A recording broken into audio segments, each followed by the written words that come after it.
Hey y'all, it's Stacy. Welcome back to the kitchen. Today I'm showing you how to make one of our family's breakfast favorites. These are my baked ham and pimento cheese egg cups. Now, to start, I've got a muffin tin here that I've sprayed with a little non-stick cooking spray. Into the well of each one of these, I'm going to put a piece of thinly sliced ham. Now, ham is going to come sliced in different shapes, so sometimes you have to manipulate this a little bit just to make sure that you get all the edges covered here inside that muffin tin.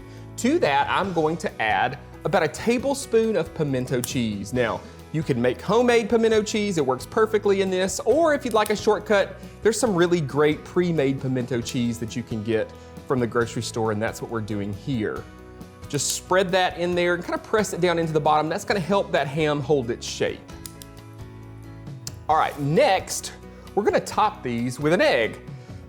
It's always smart that when you're cracking eggs, don't crack them on the side of the bowl because that edge of the bowl can sometimes shove shell fragments up into there.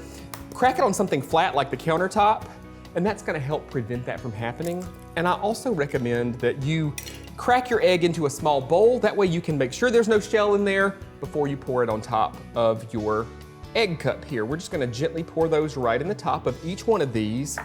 I like to use small or medium eggs because there's typically not tons of space in that cup after you've added the pimento cheese, and you don't want those to overflow. Now, if having the separate egg yolk and egg white is not your favorite, you could absolutely scramble these a little before you started pouring them right into your egg cups. All right, so we're adding our last egg here, right into our cup. I'm gonna top each of these with a little black pepper, a little bit of salt. These are gonna go in a 350-degree oven for 15 to 20 minutes or until the egg is cooked to your liking. Obviously a little less if you'd like a runny yolk, or a little bit longer if you want it totally firm. I've got one in here already.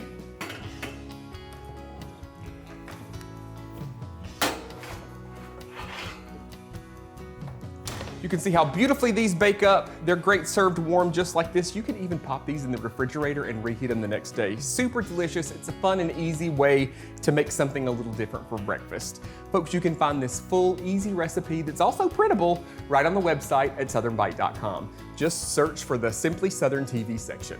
Y'all enjoy. Unfortunately, I couldn't be there the day this recipe was recorded, so Mary, how was it? So good. Now, I have Stacy's cookbook, and I actually made this recipe before he even selected it for the show. Stacy's not joking about making sure you use a medium-sized egg. Uh-oh. I missed that note, ended up with overflowing egg cups. They were still flavorful and tasty, just a little messy. That's a good thing to note. Medium eggs on the grocery list if you're going to make this recipe. Thanks to the Alabama Poultry Egg Association for sponsoring today's cooking segment. And thank you for watching this special Sweet Grown Alabama episode of Simply Southern today. We hope you'll visit sweetgrownalabama.org to find local growers in your area who you can support. And we hope you'll join us again next week for another round of Simply Southern. I'm Mary Wilson. And I'm Kevin Worthington. We'll see you then.